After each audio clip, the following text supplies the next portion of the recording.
There's this idea that simplifying your home should instantly feel peaceful, but in my experience, it usually feels messy before it feels better. When I first tried to declutter and get organized, I ended up knee-deep in decisions I didn't want to make.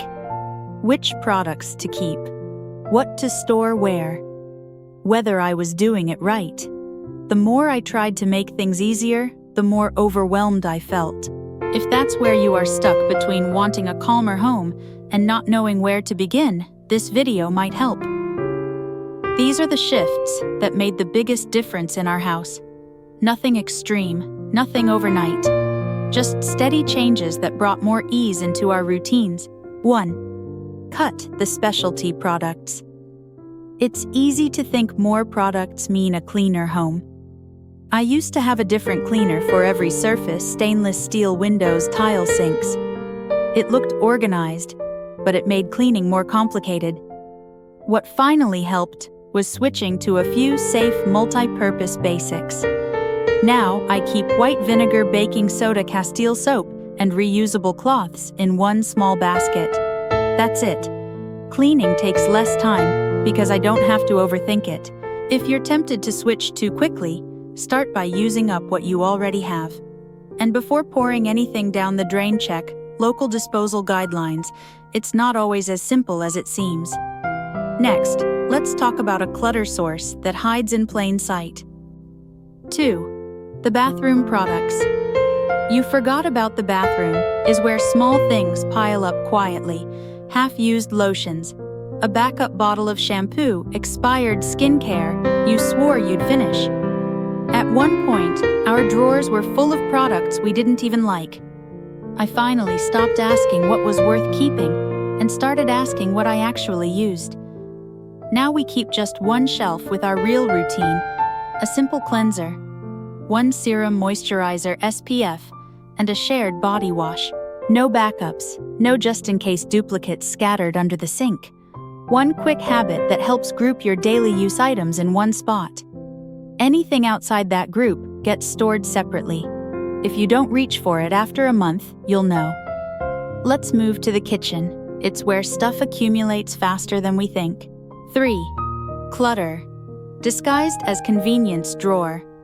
Clutter doesn't usually come from big appliances.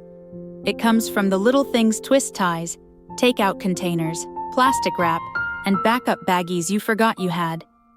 I used to think being sustainable meant buying a bunch of eco-friendly replacements. But honestly, the shift happened when I started using things up first and then replacing only what we needed. Now, we use beeswax wrap, silicone bags, and glass containers with matching lids. They work well and take up less space because I'm not constantly restocking single-use items. If you're thinking of switching, pause before buying. Wait until something runs out, then replace it with one reusable version that actually fits your routine. From here, it's a short jump to something that looks useful, but usually isn't. 4. When gadgets become clutter. Some tools seem helpful when you first buy them, but a few months in, they're just taking up space, especially those single-use kitchen gadgets. I've owned avocado slicers, cherry pitters, and mini juicers, but I still reach for the same sharp knife and scrub brush every time. Now I ask one question before buying something new. Can I already do this with what I have? If the answer is yes, I skip it. Not because it's wrong to have tools, but because simplicity usually makes the task easier, not harder. Let's move to something less visible, but just as draining. 5. A fix for the paper. Spiral paper clutter doesn't feel like clutter until it builds up, then it becomes one of the most overwhelming messes to tackle. For months, I had unopened mail insurance forms and old receipts buried in drawers. Once I finally went through it, I realized most of it wasn't needed. I shredded what was outdated, scanned anything important, and set up a simple file structure on a hard drive. Since then, I've asked every service to email statements instead of sending mail, and I put a small no junk mail sign near our mailbox, surprisingly effective. If you're buried in paper, Try setting a 15-minute timer to sort. No pressure to finish. Just get started, that's usually the hardest part. But sometimes clutter isn't about stuff. It's about space that doesn't feel yours. 6. Shared space. Shared stress. Simplifying gets trickier when you live with others. You can't just throw everything out. And asking everyone to change their habits overnight doesn't usually go well.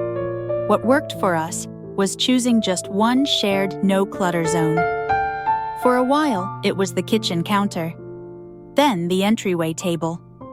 We agreed those spots would stay clear, no piles, no overflow. Even having one tidy zone makes the whole space feel calmer, and it's easier to maintain than trying to fix the whole house at once.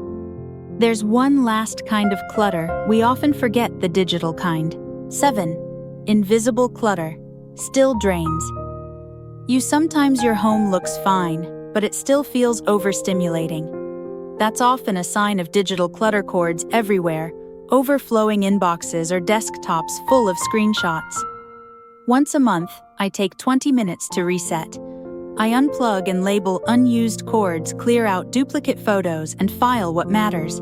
It's like clearing a junk drawer, but for your mind. Small habit. Every Sunday night, I delete anything on my desktop I didn't touch that week. It takes 2 minutes, but keeps things from building up. 8. The in-between zone. Every home has one. A spot where things get dropped just for now and somehow never leave. For us, it was a bench by the hallway. Mail bags, jackets, returns, keys. It all landed there. What helped was treating that spot like a daily reset zone. Every night before bed, we'd clear just that one space. It took 2 minutes, but it kept the rest of the house from slowly slipping out of rhythm. If you're overwhelmed by where to start, pick your in-between spot and keep it clear for 3 days. It's not about perfection, just momentum. Simplifying your home isn't about making it perfect. It's about making it feel less heavy. Every one of these changes was something I resisted at first, until I realized how much space it freed up both physically and mentally. If something here resonated with you, start there.